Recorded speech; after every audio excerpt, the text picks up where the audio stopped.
네, 반갑습니다. 이번에 함께 나눌 작품은 한강의 소설 소년이 온다입니다.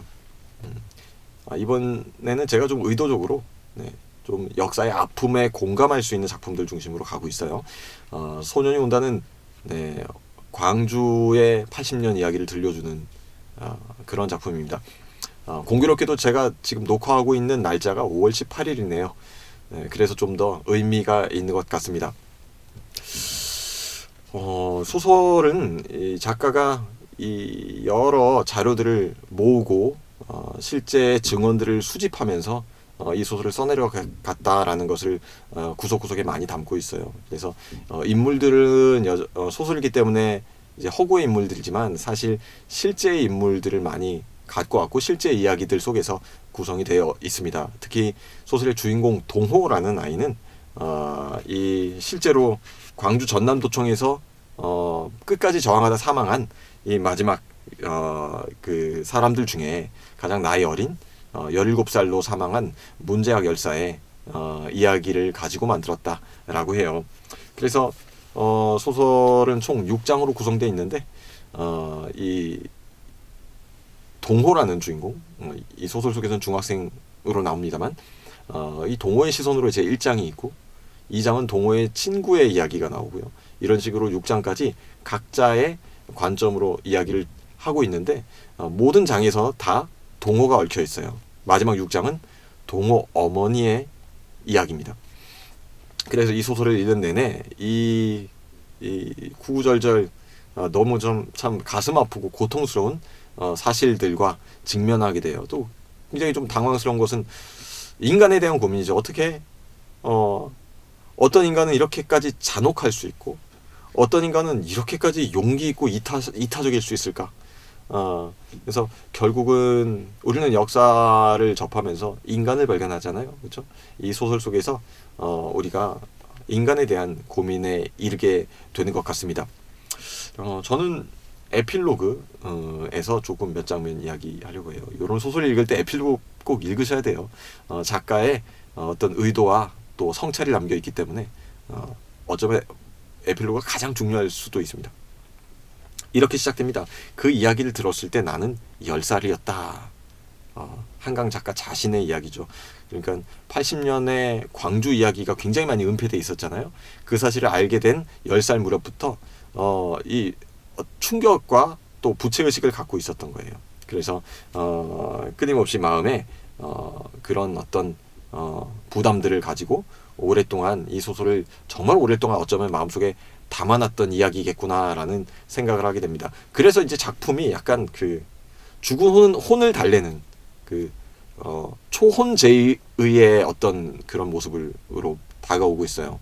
홀령을 불러내서 위로해주는 2장 같은 경우에는 이제 그런 색채가 굉장히 강합니다. 죽은 아이가 그 혼이 자기의 관점에서 이야기를 펼쳐가고 있거든요. 그러니까 하지 못하고 끝난 자기 생의 이야기, 치르지 못한 장례식 이런 것들을 이 소설을 통해서 작가가 대신 해주고 있다. 그러니까 제목도 소년이 온다예요. 동호라는 아이를 부르는 거죠. 다 보면 다음 날인 어제는 일찍부터 움직였다. 전남대 5.18 연구소와 상무지구의 5.18 문화재단에 갔다. 70년대부터 중앙정보부가 상주하며 고문이 이루어졌던 505 보안부대는 출입문이 폐쇄되어 있어 들어가지 못했다. 오후에는 이곳 중학교에 갔다. 소녀는 졸업을 못했으니 졸업앨범에 사진이 실렸을 리 없었다. 그 학교에서 정년퇴임을 한 아버지의 오랜 친구인 미술 선생님이 전화를 넣어주어 학적부를 열람할 수 있었다. 이렇게 자료를 모으고 있죠. 그러나 이것은 또한 고통스러운 과정이기도 할 거예요. 구할 수 있는 모든 자료를 잃는다는 것이 점의 원칙이었다. 12월 초부터 다른 아무것도 읽지 않고 글을 쓰지 않고 되도록 약속도 잡지 않고 자료를 읽었다. 그렇게 2달이 지나 1월이 끝나갈 즈음 더 계속할 수 없다고 느꼈다. 꿈 때문이었다 하면서 악몽에 대한 이야기를 또 하고 있습니다. 그래요.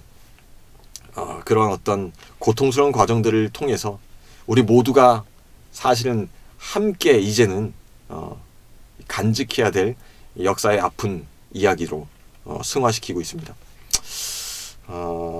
마지막 제6장은 아까도 말씀드렸던 것처럼 이 소설 속 주인공인 동호의 어머니의 이야기입니다. 마지막 페이지인데 요거는 다 한 페이지를 다 읽어드릴게요.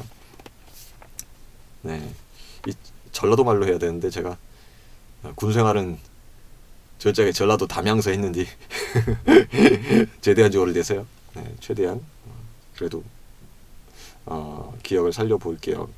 근데 딴 거보다도 이게 너무 가슴이 아파서 읽다가 울면 안 되는데 그런 생각이 듭니다. 내 중학교 학생증에서 사진만 오려갖고 지갑 속에 넣어놨다니. 낮이나 밤이나 텅 빈 집이지만은 아무도 찾아올 일 없는 새벽에 하얀 습자지로 여러 번 접어 쌓아놓은 내 얼굴을 쳐다본다. 아무도 엿들을 사람이 없지만은 가만 부른다. 동호야. 가을비가 지나가서 하늘이 유난히 맑은 날엔 잠바 속주머니에 지갑을 넣고 무릎을 짚음수로 절름절름 천변으로 내려간다이. 코스모스가 색색깔로 피어있는 길, 동그랗게 따리를 들고 죽은 지렁이들의 쇠파리가 꿰는 길을 싸무싸무 걷는다이. 네가 6살, 7살 먹었을 적에, 한시도 가만히 안 있을 적에 너희 형들이 다 학교 가버리고 너는 심심해서 어쩔 줄 몰랐지. 너하고 나하고 둘이서 너희 아버지가 있는 가게까지 날마다 천변길로 걸어갔지. 나무 그늘에 햇빛을 가리는 것을 너는 싫어했지.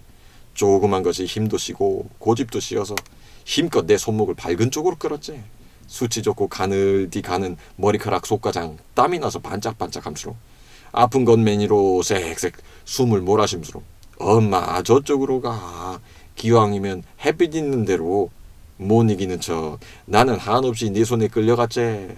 엄마 저기 밝은 데는 꽃도 많이 폈네. 왜 캄캄한 데로 가. 저쪽으로 가. 꽃핀 쪽으로. 역사의 아픔을 승화하는 가장 위대한 장면인 것 같아요. 이 동호의 어린 시절을 어머니가 추억하면서 이 아이가 어두운 곳에서 어디로 가자 그래요. 손을 끌면서 어디로 가자 합니까? 꽃핀 데로, 햇빛 있는 데로 가자고 합니다. 네. 그늘에 어둠에 아픔에 고통에 머물지는 말고 햇빛으로 가자. 희망의 이야기로 끝이 나네요. 정말 필독을 권장드립니다. 네, 이 소설을 읽으면서 정말 많이 가슴 아프고 울었던 기억이 납니다. 네, 그래서 더 오래 제 인생 소설로 자리매김하고 있습니다. 감사합니다.